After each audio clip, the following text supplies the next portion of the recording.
Arrest చేయడం అన్నది it does not serve the purpose. కాబట్టి 41A ఇచ్చి కోర్టుకు హాజరుపరచడం కూడా జరిగింది.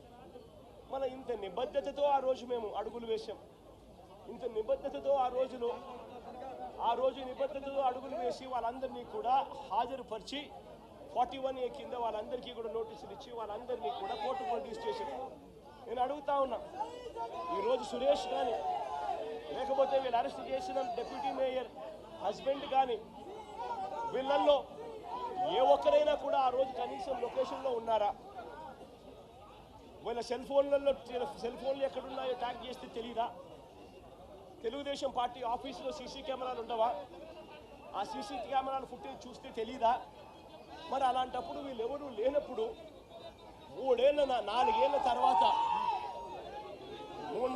తర్వాత జరిగిన ఘటనలో మీరు ఇష్టం వచ్చినట్టుగా ఇప్పుడు మళ్ళీ దాన్ని తవ్వి దాంట్లో ఫాల్స్ విట్నెస్లని జోడు చేసి దాంట్లో ఉన్న వాళ్ళందరినీ భయపడిచి ప్రలోభాలు పెట్టి వాళ్ళతో లేనిపోని పేర్లన్నీ రాయిచ్చేసి మీ ఇష్టం వచ్చినట్టుగా నువ్వు అరెస్టులు చేయడం మొదలు పెడతా ఉన్నావు.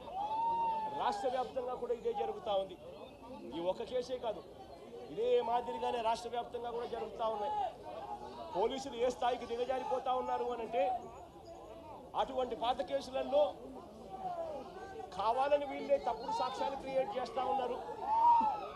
విట్నెస్లను వీళ్ళే బెదిరించి వీళ్ళే ప్రలోభ పెట్టి వీళ్ళే తప్పుడు పేర్లు ఇరికిచ్చి వీళ్ళే కేసుల్లోకి తీసుకొచ్చే కార్యక్రమం చేస్తూ ఉన్నారు. నేను అడుగుతా ఉన్నది ఒకటి, ఒక తప్పుడు సాంప్రదాయానికి మీరు నాంది పలుకుతా ఉన్నారు. ఇదే గన కొనసాగితే నేను చెప్తా ఉన్నా, మీ ప్రభుత్వం ఎల్లకాలం ఉండదు.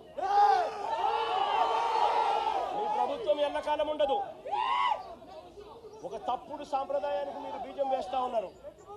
ఇదే తప్పుడు సాంప్రదాయం ఒక సునామీ అవుతుంది.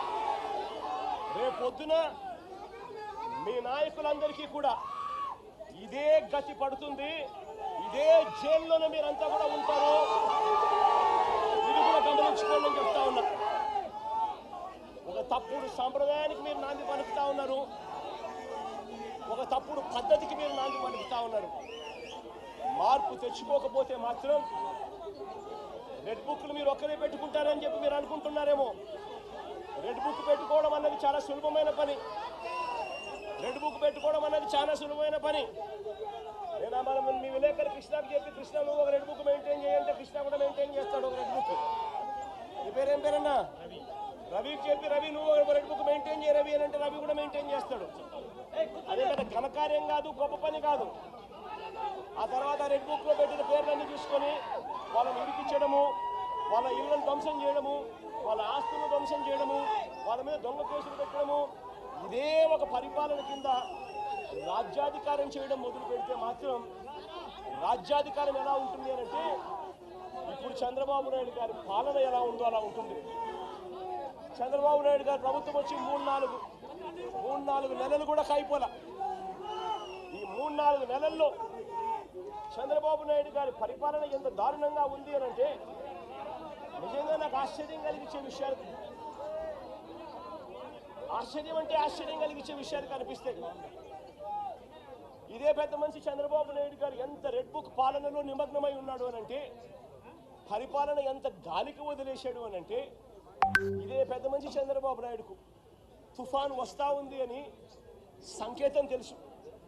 బుధవారం నాడే తుఫాను, శుక్రవారం సాయంత్రం నుంచి తుఫాను రాబోతా ఉంది, భారీ స్థాయిలో వర్షాలు పడతాయి, అతి భారీ వర్షాలు కురుస్తాయి శుక్రవారం సాయంత్రం నుంచి అని తనకు అలర్ట్ వచ్చింది. బుధవారం నాడే చంద్రబాబు నాయుడు దగ్గర బుధవారము, గురువారము, శుక్రవారం మధ్యాహ్నం దాకా టైం ఉండేది. కానీ చంద్రబాబు నాయుడు గారు అనే వ్యక్తి ఎంతగా ఈ మనిషి రెడ్ బుక్ పాలన మీద ధ్యాస పెడతా ఉన్నాడో తప్ప ప్రజల అగసాట్ల మీద ధ్యాస పెట్టడం లేదన్నదానికి ఇదే నిదర్శనం. 2.5 రోజు టైం ఉన్నా కూడా, బుధవారము, గురువారము, శుక్రవారం మధ్యాహ్నం దాకా టైం ఉన్నా కూడా చంద్రబాబు నాయుడు గాలికి వదిలేసాడు ప్రజలు. తాను అదే రోజే, బుధవారం రోజే, అలర్ట్ వచ్చిన రోజే తాను రివ్యూ మీటింగ్ తీసుకొని ఉంటే డ్యాములన్నీ ఒకవైపున నిండి ఉన్నాయి అనే సంగతి తనకు తెలుసు. పై రాష్ట్రాల నుంచి మహారాష్ట్ర నుంచి, కర్ణాటక నుంచి, తెలంగాణ నుంచి నీళ్లు వస్తున్నాయని సంగతి తెలుసు. మాన్సూన్ వల్ల అటు పై రాష్ట్రాల నుంచి వరదలు వస్తూ ఉన్నాయనే సంగతి తెలుసు.